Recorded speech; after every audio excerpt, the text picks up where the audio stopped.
शिव मार्तंडा हरिमर्दन मल्हारी तुझी प्रचंडा जय देव जेजुरगड पर्वत शिवलिंगाकार मृत्यू लोकी दुसरे कैलास शिखर नाना परिची रचना रचली अपार तये स्थळी नांदे स्वामी शंकर जय देव मणिमल्ल दैत प्रबळ तो झाला देवगण गंधर्व कापती त्याला हाती तलवार खड्ग त्रिशूळ भाला आदिशक्ती म्हाळसा घेऊन संगतीला जय देव जय शिव मार्तंडा हरिमर्दन मल्हारी तुझी प्रचंडा जय देव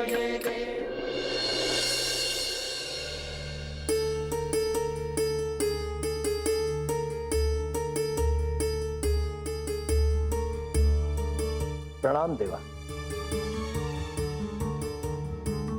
देवा, आपण माझ्यावर सोपवलेले कार्य मी पूर्ण केले आहे. श्री म्हाळसा देवींचे मन वळवण्याचा प्रयत्न केला आहे. आता त्या काय निर्णय घेतात हे पाहूया. अशी आशा आहे की आपल्या सर्वांना अपेक्षित असणारा निर्णयच त्या घेतील. इंद्रदेव, मी आपल्याला कष्ट दिले. देवा, अहो यात कष्ट कसले? उलट आपल्या अशा सेवेची संधी वारंवार मिळावी अशी विनंती आहे. आणि त्यासोबत एक मागणीही आहे देवा. इंद्रदेव, निसंकोचपणे सांगा. श्री म्हाळसा देवींचा निर्णय काहीही झाला तरी बानूला जेजुरी सोडून जावं लागू नये हे पाहावं. इंद्रदेव, शचीदेवी, बानू जशी तुमची कन्या आहे तशीच ती माझी पत्नी आहे, तेव्हा चिंता नसावी. हे ऐकून निश्चिंत झालो देवा. देवा, आम्ही प्रस्थान करीत आहोत, आज्ञा असावी.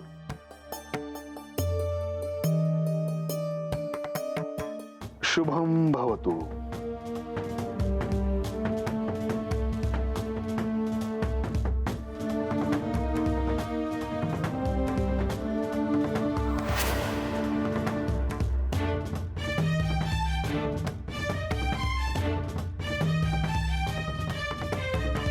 बाबा,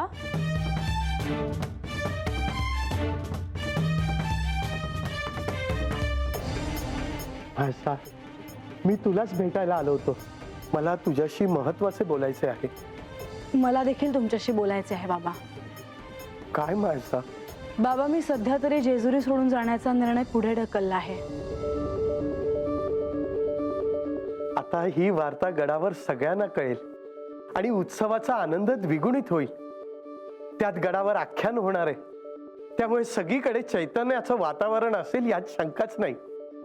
हो, हेही आहेच. हे ऐकून तुझ्या आईला देखील आनंदच होईल. बाबा, एक विचारू? आईने मला इतका आग्रह केला, त्या मागचं मला कारण कळलं नाही. सांगा ना. अगं, लेकीच्या संसाराची काळजी आईला असणारच, त्यामुळेच ती ह्यावेळी जास्त आग्रही असणार. असेलही, पण तिच्या मनात काहीतरी चाललं आहे असं मला वाटतं आहे. असो, आता हा विचार मनातून काढून टाक आणि उत्सवाची तयारी करायला घे.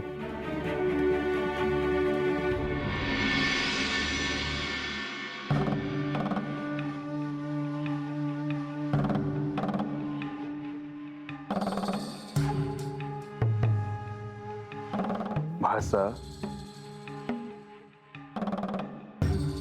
उद्यापासून ह्या जेजुरीत षड्रात्र उत्सवाला आरंभ होणार आहे आणि त्यामुळे सर्वत्र चैतन्याचे वातावरण आहे. हो, ह्या उत्सवात तू आनंदाने सहभागी असायचीस आणि ह्यावेळी तसेच घडेल अशी मी आशा करतोय.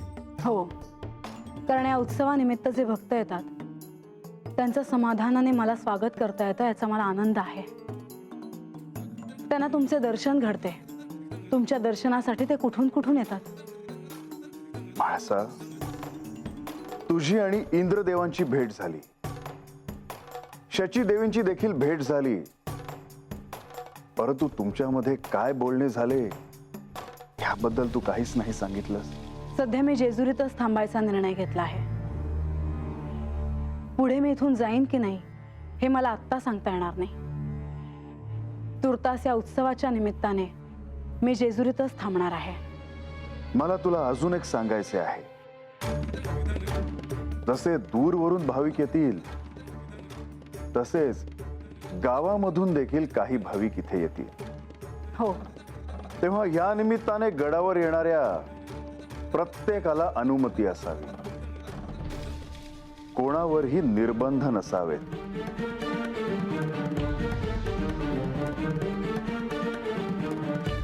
तुम्हाला काय म्हणायचे आहे ते मला कळते आहे. या निमित्ताने तुमच्या कोणत्याही भक्तासाठी गडाचे दरवाजे बंद होणार नाही.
देवा, आज सणामुळं समधीकडे लय आनंदाचं वातावरण आहे बघा.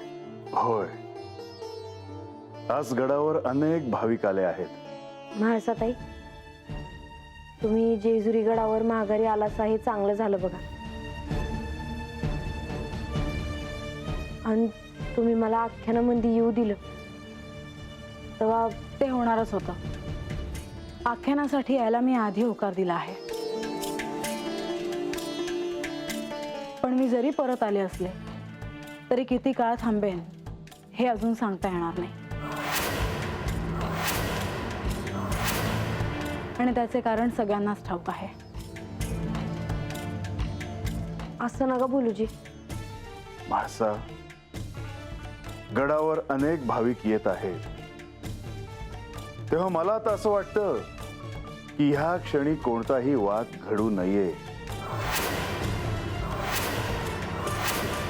मी मुद्दाम असं काही घडेल याच्या विचारातही नाहीये. मला बी तंटा नगा आहे बघा. देवा, मला तुम्हाला एक सांगायचं आहे. काय बानू? तेव्हा मला आज तुमची पूजा करायची आहे. आज तुमचा सण आहे. आज तुमच्या पै समधी माणसं त्या राक्षसाच्या त्रासात न सुटली. बानू, मला तुझी भावना कळत आहे, परंतु आज गडावर अनेक भाविक आले आहेत, तेव्हा ह्या क्षणी मला त्यांच्या बरोबर गडावर राहावं लागेल. आता आपण निघायला हवं. बानू, तू देखील तुझं आसन ग्रहण करावं. सर्वजण आपली वाट पाहत आहेत. जी.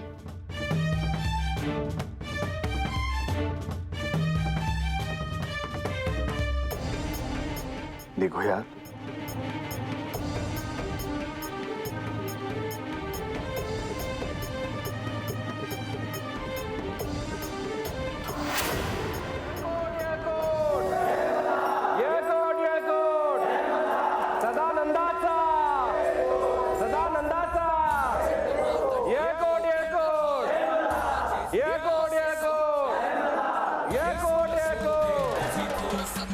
नमो भैरवा शंकरा विश्वनाथा नमो चंड मार्तंड तो खंडधारी उभा जेजुरीला से सौकारी करी सूल शोभे तुझी थोर सत्ता नमो भैरवा शंकरा विश्वनाथा.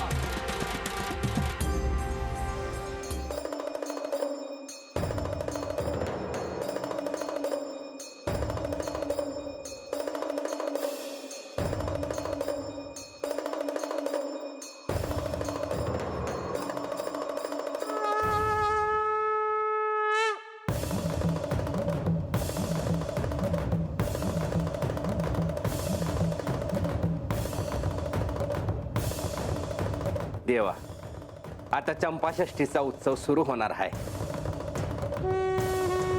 भक्तांनी तुमच्यासाठी हार आणला आहे, याचा स्वीकार करावा.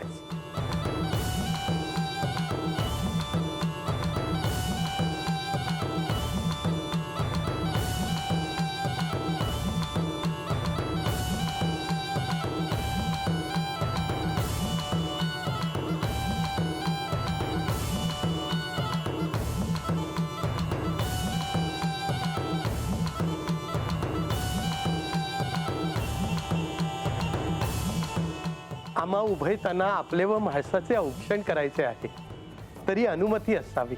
अनुमती कसली? ये आई, या बाबा.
भानू,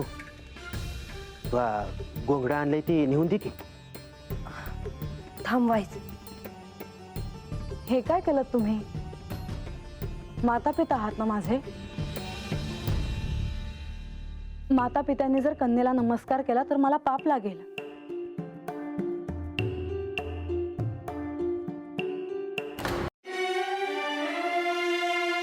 देवी, आज चंपाषष्ठीचा पवित्र दिवस. अशा या मंगल प्रसंगी आपण श्री मार्तंड भैरवांच्या शेजारी प्रत्यक्ष सिंहासनावर बसला आहात, हा मान आहे.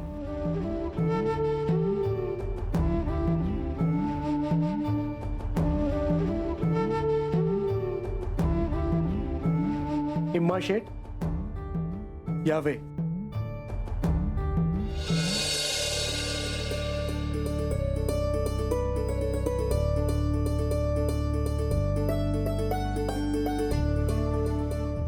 मी या जेजुरी गडावर उपस्थित असलेल्या सर्व भाविकांचं स्वागत करतो.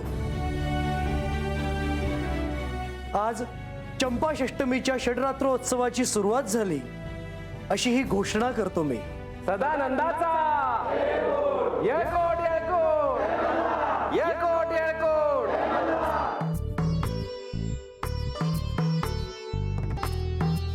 असुरांनी सुरू केलेल्या दहशतीचं साम्राज्य श्री खंडेरायांनी संपवून शांतीचं नवीन पर्व सुरू केलं आहे.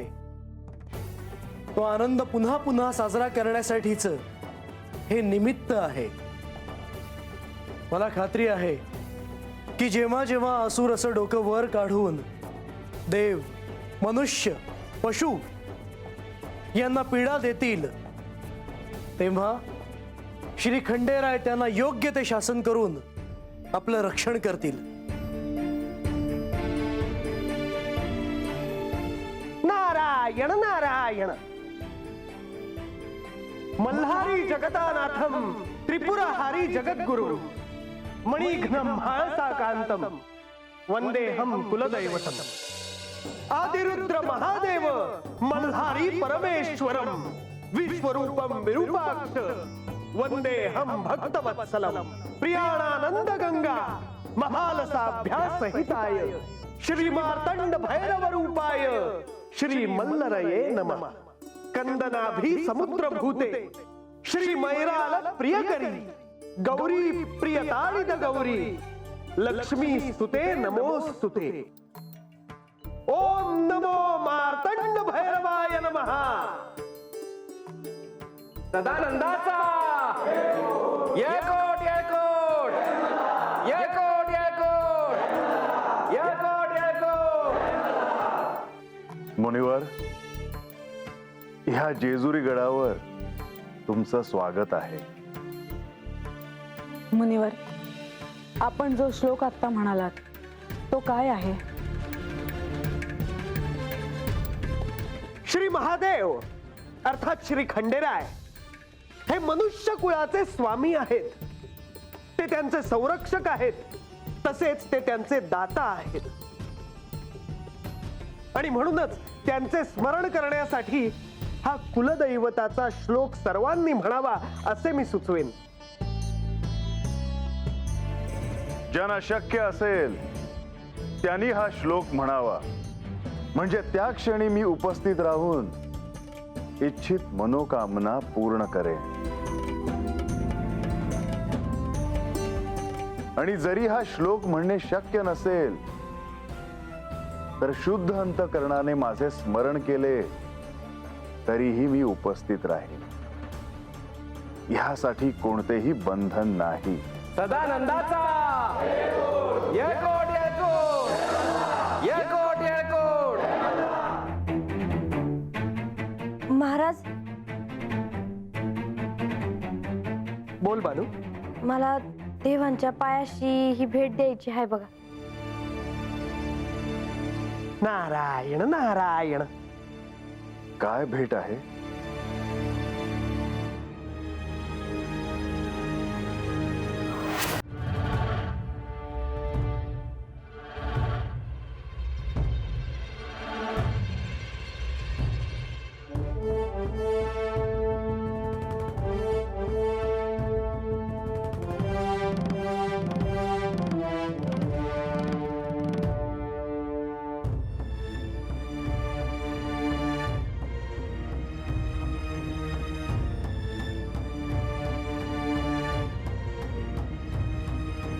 देवा, आज तुमचा उत्सव आहे.